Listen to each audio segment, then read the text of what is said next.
Bizi yaradan, əcəlimizi əlində sir saxlayan Allah Azze ve Celle'nin adıyla. Kur'an'ın nazil olduğu ay Ramazan. Allah'ın izniyle bugün iki başlık altında küçük bir hatırlatma etmek istəyirəm. Birinci başlığımız budur. Oruç tutabilməyənlər nə etməlidir? İkinci başlığımız orucun şərtləri. Oruç tutabilməyənlər nə etməlidir? Qocalıq və bu kimi səbəblərə görə oruç tutmaqda aciz olan kimsələr oruç tutmurlar. Normal gündəlik həyatlarına davam edirlər. Hər oruç tutmadığı günün əvəzinə bir nəfər imkansızı, miskini yedizdirməlidirlər. Allah Azze ve Celle buyurur, oruç tutmağa taqəti olmayanlar hər günün əvəzində bir yoxsulu doyuracaq qədər fidyə verməlidirlər. Bəqərə surəsi 184-cü ayə. Əta deyir ki, mən İbn Abbasın bu ayəni oxuduğunu və sonra belə dediyini eşitdim. Bu ayə nəsx, yəni hökmü ləğv olunmayıb. Ayə oruç tutmağa taqəti olmayan qoca kişi və qadınlara aiddir. Onlar tutmadıkları hər günün əvəzində bir nəfər miskini yedizdirməlidirlər. Hədis Buxaridə qeyd olunur. İkinci başlığımız orucun şərtləri. 1. Niyyət etmək. Bu haqda Uca Allah buyurur.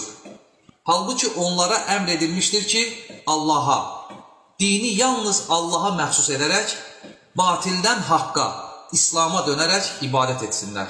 Bəyyinə surəsi 5-ci ayə. Həmçinin Resulullah sallallahu aleyhi və səlləm buyurub, həqiqətən əməllər niyyətlərə görədir. Hər kəs etdiyi niyyətinin qarşılığını görəcəkdir. Hədis Buxaridə və Müslimdə qeyd olunur. Niyyət hər gecə sübhdən öncə edilməlidir. Ramazan ayının əvvəlində bir dəfə bütün ayın orucuna niyyət etmək kifayət edir. Qeyd edək ki, oruç tutanın hər səhər səhur etməsi onun niyyətinin əlamətidir. Həmçinin bunu da qeyd edək ki, hər dəfə sahurdan öncə də niyyətli olmaq məqsədə uyğundur. İkinci şərt, günəş doğandan günəş batana qədər orucu pozan bütün amillərdən uzaq durmaq. Allah Azze ve Celle buyurur, oruc gecəsi qadınlarınıza yaxınlaşmaq sizə halal edildi. Onlar sizin, siz də onların libasısınız. Allah sizin özünüzə pislik etdiyinizi bilib, tövbələrinizi qəbul edərək sizi bağışladı. Artıq siz onlara yaxınlaşın. Allahın sizə halal etdiyini onlardan istəyin. Sübh açılınca ağ sap, qara sapdan fərqlənincəyə qədər yeyib için. Sonra gecəyə qədər orucunuzu tamamlayın. Bəqərə surəsi 187-ci ayət. Allah Azze ve Celle bu Ramazanı bizə özünün razı qaldığı şəkildə yaşamağı nəsib etsin. Allahumma amin.